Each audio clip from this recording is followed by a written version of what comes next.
بسم اللہ الرحمن الرحیم۔ السلام علیکم۔ حضرت محمد مصطفیٰ صلی اللہ علیہ وآلہ وسلم ساری زندگی لوگوں کو اللہ کے قریب کرنے کی کوشش کرتے رہے۔ ہمیں چاہیے کہ ہم اللہ کی صفات میں غور کریں تاکہ ہمارے دل میں اللہ کی محبت بڑھ سکے۔ اللہ تعالیٰ کی صفات پر غور کرنے کا مطلب ہے کہ جب ہم بیمار ہوتے ہیں تو اللہ تعالیٰ ہمیں شفا دیتا ہے۔ جب ہم غمگین ہوتے ہیں تو اللہ تعالیٰ ہمارا غم دور کرتا ہے۔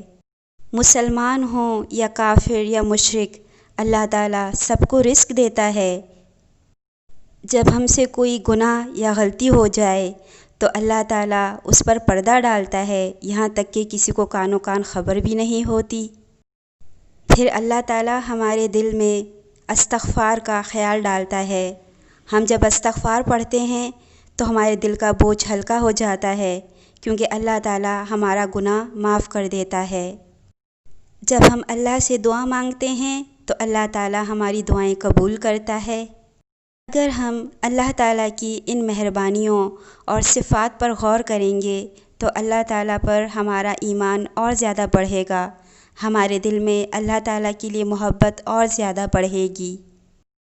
اللہ تعالیٰ کے وجود کی بہت ساری نشانیاں ہیں، جن میں سے ایک نشانی ہے روح۔ انسان اپنی ٹانگوں کے ذریعے چلتا ہے، ہاتھوں کے ذریعے کام کرتا ہے، آنکھوں کے ذریعے دیکھتا ہے اور زبان کے ذریعے بات کرتا ہے۔ لیکن جب انسان مر جاتا ہے تو آنکھوں کے باوجود دیکھ نہیں سکتا، زبان کے باوجود بول نہیں سکتا، ہاتھوں کے باوجود کوئی کام نہیں کر سکتا، پیروں کے باوجود چل پھر نہیں سکتا، کیونکہ اب اس کے بدن میں روح نہیں ہے۔ دنیا کا کوئی بھی انسان روح کے وجود سے انکار نہیں کر سکتا۔ روح کو نہ کبھی کسی انسان نے دیکھا نہ چھو سکا، اس کے باوجود دنیا کا ہر انسان روح کے وجود پر یقین رکھتا ہے۔ انسان کو چاہیے کہ جس طرح نظر نہ آنے والی روح پر پختہ یقین رکھتا ہے، اسی طرح نظر نہ آنے والے اللہ پر بھی کامل یقین رکھے اور ایمان رکھے۔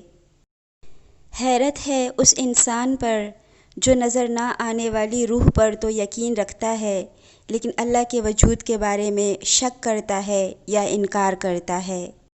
اے اللہ پاک، ہم سب کو شیطان کے وسوسوں اور خیالات سے بچائیے اور ہمیں اس دنیا سے ایمان کی حالت میں اٹھائیے۔ آمین۔